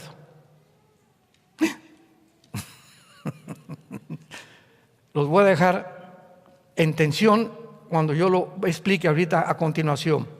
Bueno, entonces esto es muy importante porque la creación del hombre nos muestra claramente que el hombre recibe las responsabilidades de cuidar, de ponerle nombre a los animales, y la mujer es sacada del varón y no el varón de la mujer. Repito, por cuestiones genéticas que después se descubrieron por el doctor Collins, director del genoma humano en la última década del siglo pasado. Veamos ahora que una vez que Dios saca a la mujer del varón, cuando la ve a Adán, pega un grito y dice: ¡guau! Cuando estuvo delante de una changa, de una jirafa, de un rinoceronte, ¿verdad? Pues le puso nombre a todos los animales y no se encontró ayuda idónea para él. Y desde el cielo se oyó una voz que dijo: no es bueno que el hombre esté solo. De acuerdo a la perspectiva divina, Dios creó al varón socialmente y de una forma especial para que pudiéramos reconocer nuestra necesidad de tener una compañera, una amiga, un amante, una esposa, una madre de nuestros hijos, y que cuando lleguemos a los 70, 80 años nos dé masajito en los pies y nos tape con una colchita cuando tengamos frío. Pero no es bueno, de acuerdo a Dios, que el hombre esté solo. Y esto lo comprobamos a través de toda la historia, porque ahora han visto los grandes especialistas en la medicina y en la genética y en la senilidad que los hombres casados duran más tiempo que los hombres solteros. Algo demostrado médica y científicamente. Y el versículo 24, en 3 palabras se declara qué es el matrimonio. Con 3 palabras se declara qué es el matrimonio. Vean la simpleza de la Biblia, simplemente compleja, aparentemente simple. Por tanto, dejará el hombre a su padre y a su madre, se unirá a su mujer y será una sola carne. ¿Qué es el matrimonio? Mamá, bye. Papá, bye. Fido, mi perro, bye, Fido. Todos, mi familia, la que nos trajo al mundo, se queda atrás. El momento que nos casamos, nuestra familia anterior, hermanos, papá, se quedan atrás, y de ahí en adelante mi esposo y yo ante Dios somos la nueva familia, y voy a seguir respetando y honrando a mis papás. Pero sabes una cosa, mamacita, a esta muchacha que está junto a mí, que es mi esposa, la van a respetar y la van a tratar igual que como si fuera yo. Y ahora va a ser como si fuera su hija y como si fuera tu hija, papacito. ¿Por qué? Porque ahora somos una familia. Y nos muestra la experiencia que cuando viven terceras personas en un matrimonio, acaban casi siempre en divorcio. En otras palabras, no te lleves a tu mamá a la luna de miel. Suegros que me están escuchando en este momento, si visitamos a nuestros hijos recién casados, estemos con ellos 3 o 4 días nada más. No te quedes más de 1 o 2 semanas con ellos. No es bueno ni psicológica ni privadamente. Yo recuerdo hace muchos años les conté una historia de un hombre que dijo: no, sí es cierto, el pastor tiene razón. Yo tenía ya como 2 o 3 años de casado y mis suegros vinieron a mi casa. Y me levanté un día, me dice, dio un testimonio a todos, me levanté como a la 1 de la mañana y abrí el refrigerador y del otro lado se apareció un marciano. ¿Cómo que un marciano? Sí, mi suegra llena de tubos. Me dio un susto, me dice, a la 1 de la mañana y yo estaba en chones. Entonces me di cuenta que ya no podía andar en chones en mi casa, perdí mi privacidad, perdimos nuestra sencillez, mi esposa y yo. ¿Por qué? Porque estaban ahí los suegros, no podíamos ya hacer nada, porque muchas cosas ya tenían 2 semanas y el muerto y el arrimado apestan a los 3 días, como dicen vulgarmente en México. ¿Qué sabe la Biblia? ¿Dejará el hombre a su padre y a su madre? Y ya se casaron. Dejemos que nuestros hijos se enfrenten el uno con el otro. Mamá me pegó. Pues aguántese. Tenemos que entender el daño que les hacemos a nuestros hijos cuando nos metemos demasiado en su matrimonio. Tienen que pasar problemas, tienen que enfrentarse el uno con el otro, etcétera, etcétera. Entonces el matrimonio es dejar el pasado, la familia pasada. Ya ahora mi esposa, escuchen esto, finalmente, en el primer punto, es mi principal prioridad. No mis papás, ni mis hermanos, ni mi perro. Mi esposa es, de ahí en adelante, después de Dios, mi principal prioridad. Primero Dios, después mi esposa, en tercer lugar mis hijos, en cuarto lugar mi familia o mi trabajo. Esta es la prioridad establecida en la Biblia por Dios.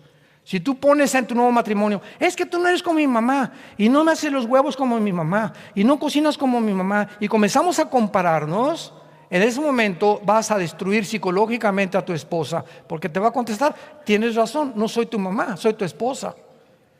Y si tu mamá hacía las cosas, ¿verdad?, te vas a acostumbrar a como yo te hago los huevos y te aguantas. En segundo lugar, dejará el hombre a su padre y a su madre, se unirá a su mujer. El matrimonio es la unión física, sexual de un hombre y de una mujer. Esta es la razón por la que la mujer tiene órganos reproductores femeninos y el hombre tiene órganos reproductores masculinos. Es la masculinización y la feminidad de 2 seres completamente diferentes que, al unirse de una forma maravillosa, Dios trae familia a este mundo. Los órganos de la mujer fueron desarrollados para que fuera mamá desde niña. Las niñas ya con las muñecas, los niños con el carro de bomberos, de la policía, quieren ser soldados, quieren ser etcétera, etcétera. Las niñas quieren ser princesas, sueñan con un príncipe azul. Desde chiquitos el hombre y la mujer somos completamente diferentes.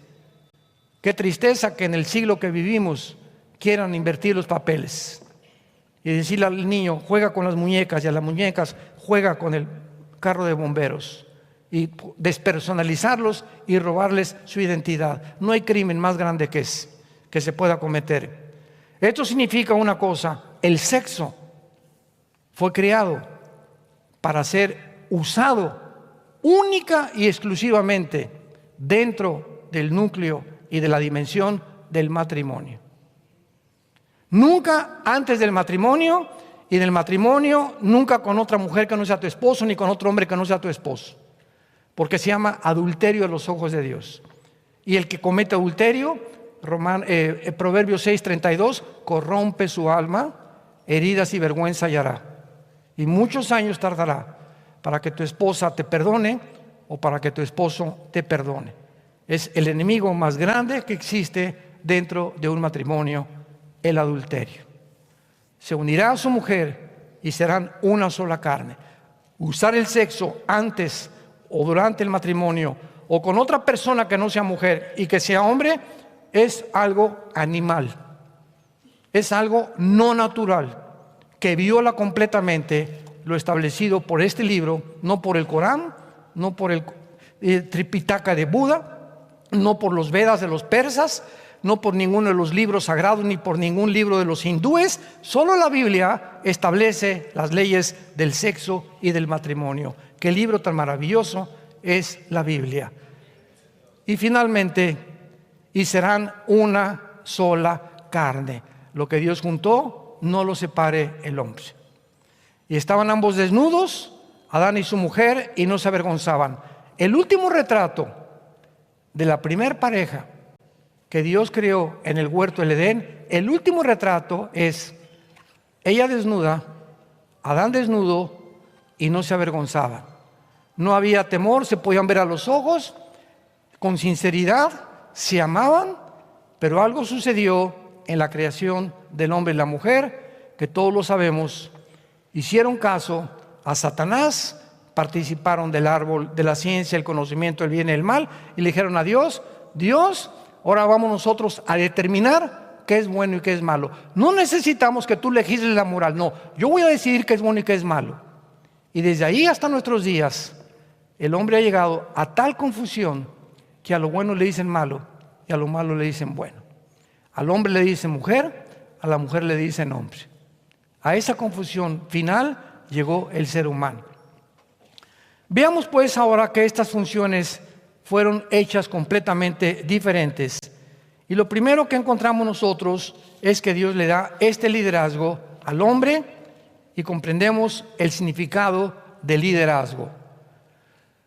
Cuando el hombre no comprende lo que es un líder, confunde la autoridad con el autoritarismo, confunde el liderazgo con la dictadura.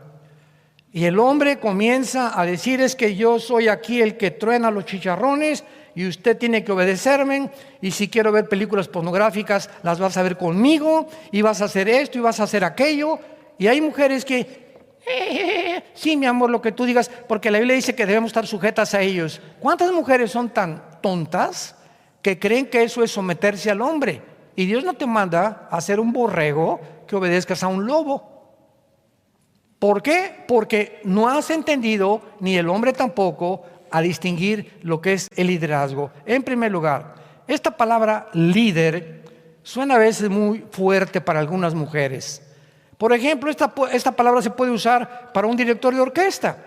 Tiene que haber un líder en un director de orquesta. No son dos, ni el violín, ni el violonchelo, ni la trompeta. Tiene que haber un hombre dirigiendo una orquesta. Para un entrenador de un equipo de fútbol tiene que tener un líder. Tiene que tener alguien que dirija a los 11 jugadores en el fútbol soccer. Para un gobernante hay un presidente, no hay dos presidentes. Hay un capitán de un barco, no hay dos capitanes de un barco, hay uno. Para un guía de turistas, es un guía el que te guía. Para un jefe militar, el soldado se somete al cabo, el cabo al teniente, el teniente al coronel, el coronel al general, pero tiene que haber siempre una cabeza en cualquier circunstancia. En una escuela hay un director de escuela. Un piloto tiene que ser el jefe del avión. Y cuando tú vas en un avión comercial, el piloto es el jefe. Y si el piloto dice a un pasajero, te bajas del avión y yo ordeno esto, toda la tripulación se somete al piloto. Durante el vuelo, el único jefe. Puede ir el presidente de la República en el avión, puede ir Juan Charrasqueado en el avión. El jefe es el piloto del avión y se hace lo que el piloto dice. Esto es lo que Dios quiere entender, que el líder masculino no debe pervertir su autoridad en autoritarismo. Recordemos que cuando somos la cabeza de nuestra familia, tenemos que estar antes sujetos a Cristo. 1 Corintios 11:3. Cristo es cabeza del hombre, el hombre es cabeza de la mujer. ¿Quieres ser cabeza de tu mujer? ¿Quieres tú ser el líder de tu casa? Antes sométete a Cristo. Tú no puedes ser líder de tu casa ni tener la autoridad divina mientras tú no te sometas a la autoridad de Jesucristo. Para mandar tenemos que antes someternos a otra autoridad. No hay autoridad sin autoridad. ¿Me siguen? Yo no puedo ejercer una autoridad si yo no estoy sujeto a una autoridad, porque sería completamente, ¿verdad?, algo que no funcionaría. Yo puedo ejercer mi autoridad simplemente porque estoy sujeto a Cristo. Y cuando ejerzo mi autoridad con mi esposa, cuando Dios ve que yo me sujeto a Él, Dios entonces honra mi autoridad y Él es el que cambia a mi esposa. No yo. Hoy en la mañana le dije a una persona, yo le doy gracias a Dios que no somos dioses. Yo no puedo cambiar a mi esposa, ni a ninguno de mis hijos, ni a mi mamá, ni a mis suegros, ni a mis primos, menos a mi perro. No podemos cambiar a nadie. Esto le corresponde a Dios. El cambiar un corazón y una persona, no somos dioses. Si yo quiero cambiar a mi esposa, te vas a someter, o la esposa, pues tienes que venir a la iglesia. El pastor dijo que vas a arder en el lago de fuego.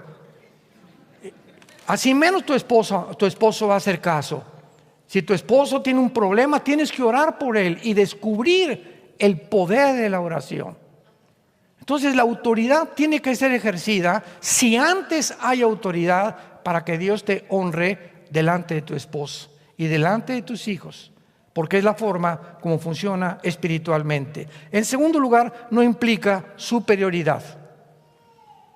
Ningún líder es infalible, ni tampoco superior a los que dirige. Tanto el hombre como la mujer somos iguales espiritualmente porque fuimos creados a la imagen y semejanza de Dios. Y finalmente, el líder debe siempre de proteger a la mujer. Efesios 5, 28 al 29.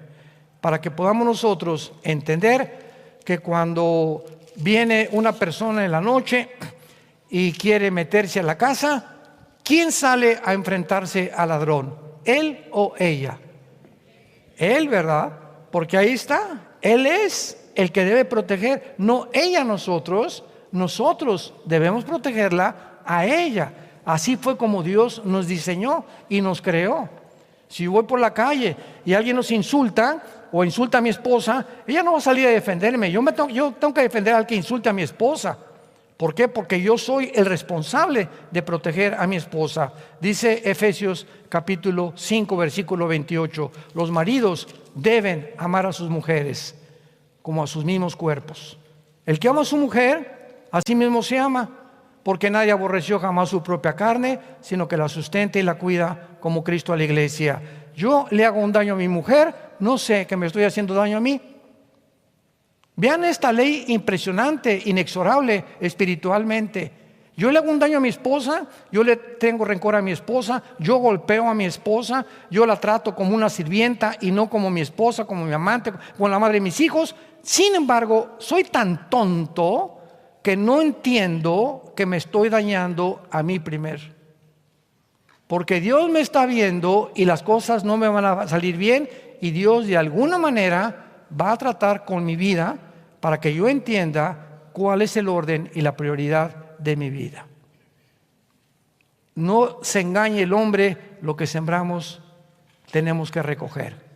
El que le hace daño a su esposa, primero se daña a sí mismo. Nadie puede ensuciar el objeto que uno ama. Así que si tú realmente amas a tu esposa, la respetas, la proteges, la cuides, la diriges, oras por ella y tratas de, cuando te esté hablando, ponerle atención. Recuerden de eso también, que es muy importante. Vamos ahora con las mujeres rápidamente, porque no cabe duda que la verdadera feminidad, ¿cómo ha sido distorsionada? Impresionante. Principalmente por los medios masivos de comunicación. Cines, teatros, películas, telenovelas, revistas, etcétera, etcétera, retratan actualmente a la mujer más hombruna, más tosca, más agresiva, más violenta, más seductora, más independiente del varón. ¿Por qué? Porque es lo contrario a lo que Dios nos dejó para obedecer. Viene Satanás y destruye o trata de destruir toda la imagen y la identidad que nos dejó escrita en su palabra. Vemos nosotros a continuación algunas características positivas y negativas femeninas. Veamos las positivas. Una mujer positiva, una mujer de Dios, es animadora. Mi amor, tú puedes, échale ganas. Tú estás guapo, aunque tienes cara de iguana, pero me gustas. Compasiva, dulce, gentil, tierna, considerada, sabia, espiritual, sincera, confiable, obediente, cariñosa, graciosa, delicada, quieta, fiel y pura a los ojos de Dios. Tenemos como ejemplo en la Biblia a Sara, Noemí, Ruth, María, la madre de Jesús, Marta y María, amigas de Jesús, Loída, Eunice y la abuela y madre de Timoteo. Así que cuando nosotros estamos hablando de las cualidades positivas de la mujer tiene que entender esto. Mañana vamos a hablar de lo que el hombre necesita y las necesidades de un hombre para que las mujeres entiendan qué es lo que necesitamos nosotros.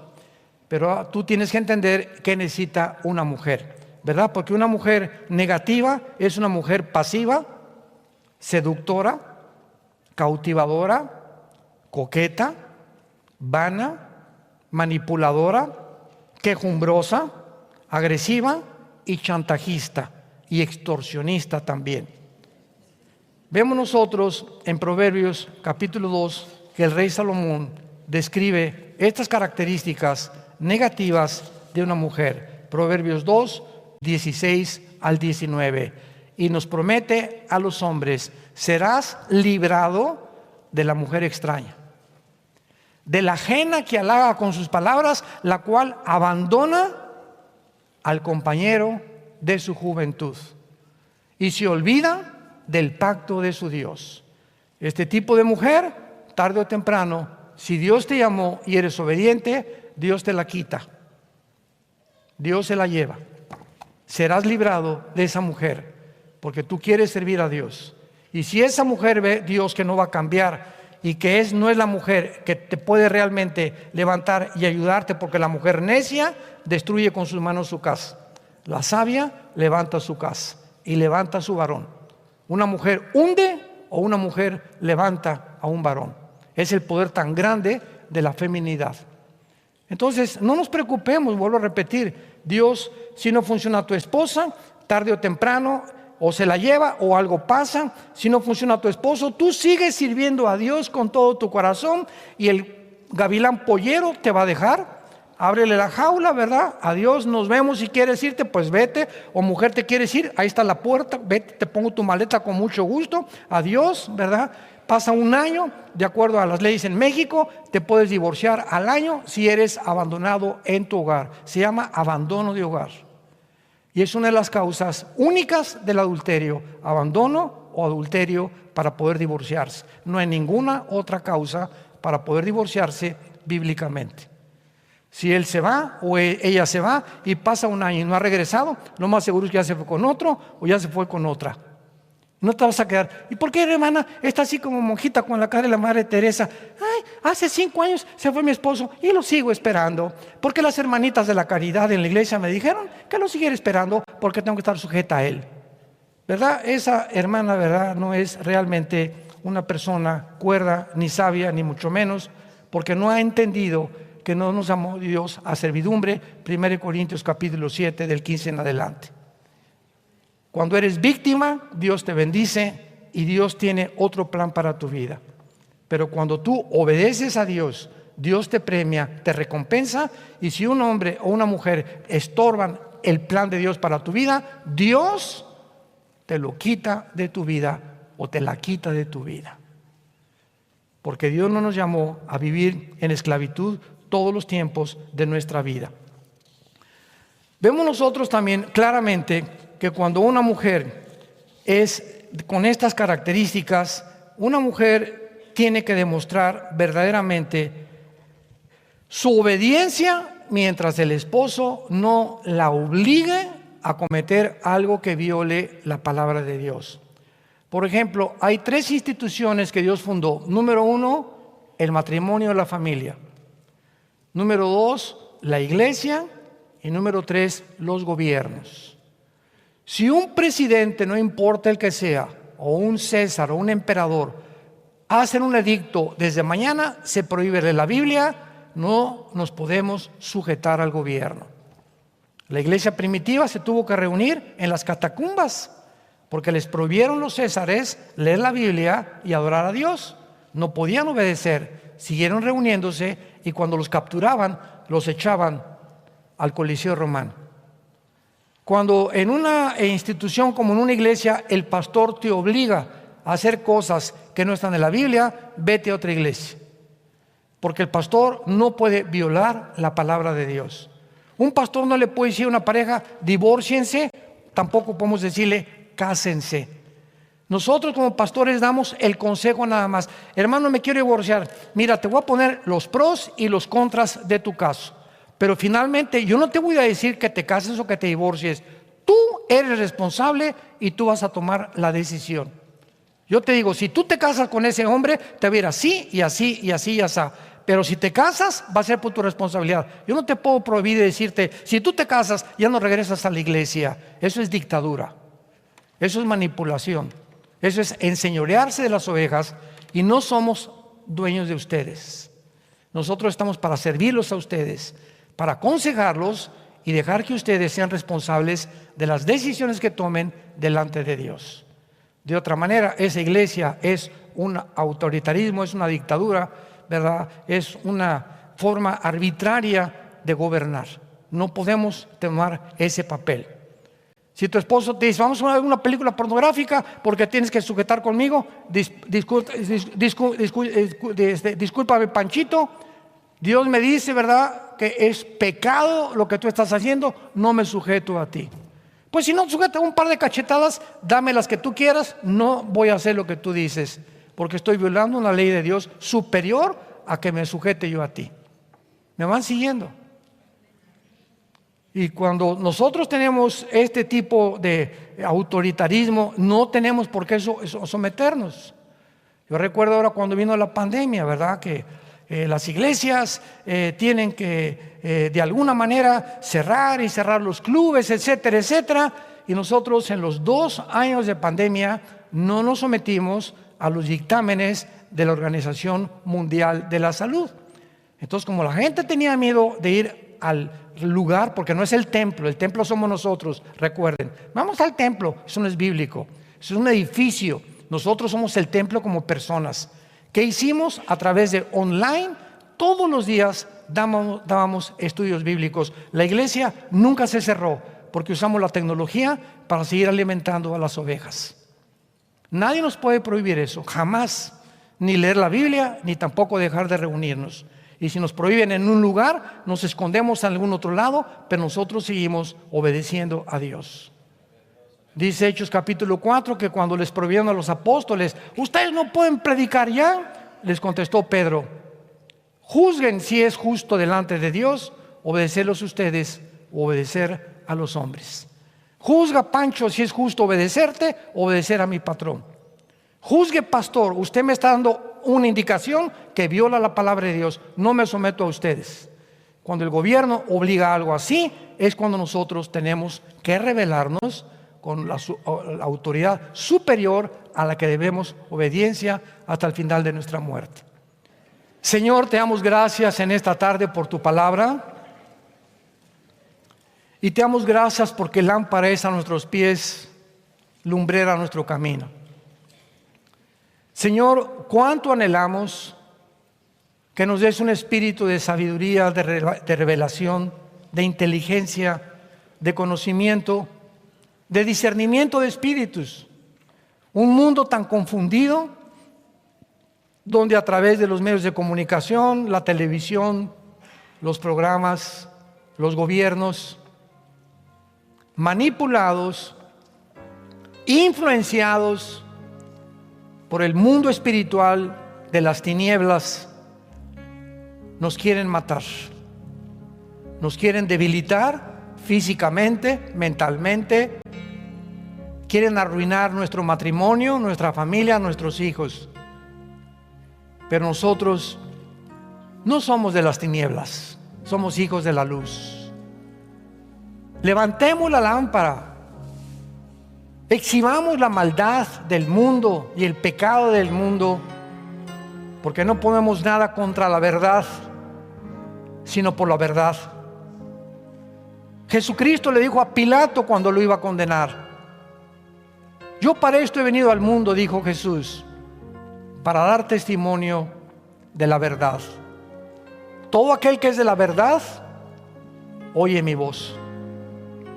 Señor Jesús, hemos oído tu voz a través de tu palabra y queremos seguirte hasta el final de nuestra vida.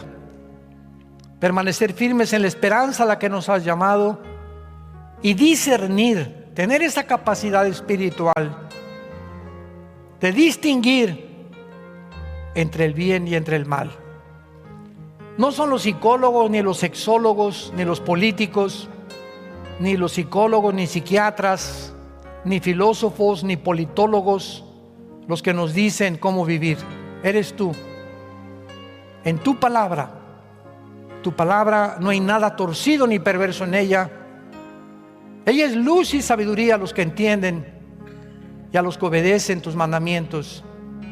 Cuán grande es tu bondad que has demostrado para los que te temen, porque nunca seremos avergonzados los que conocemos tu nombre, porque nunca nos has abandonado ni nos abandonarás. Te bendecimos, Jesús, y te damos toda la gloria por este tiempo que nos has dado alrededor de tu palabra. Amén.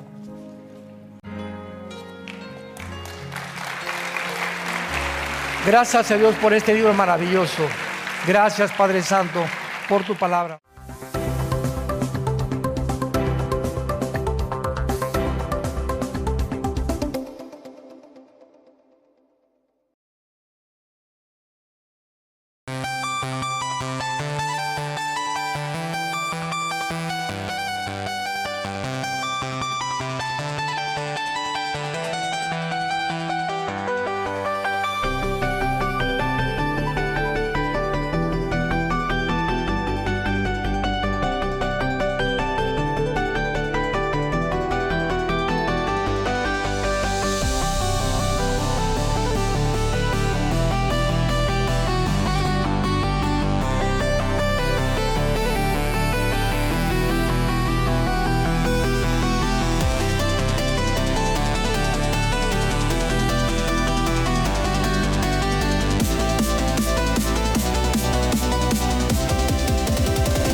to stay close.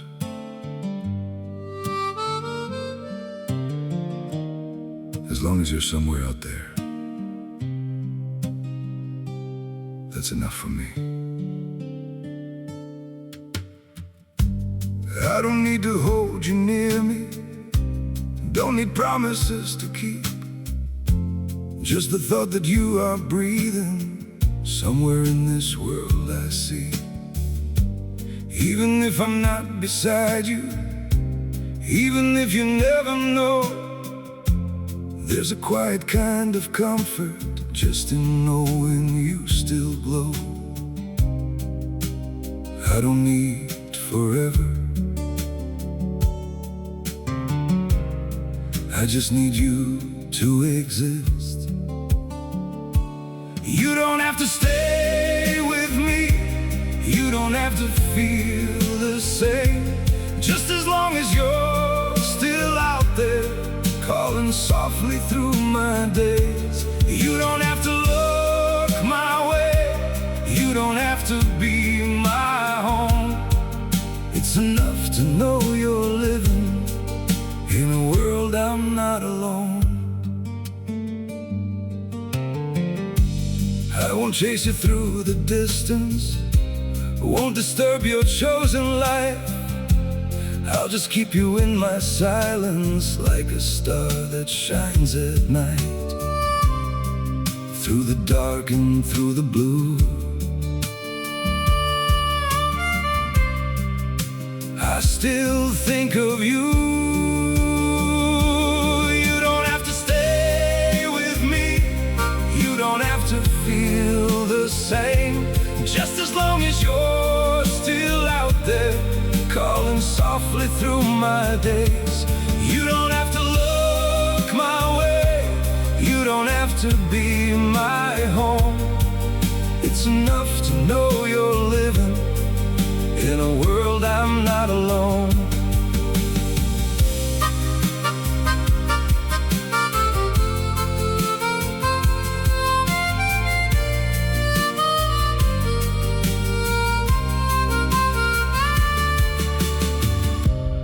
I don't need to be your light, I don't need to cross your mind. All I need is just the truth that you're somewhere still alive.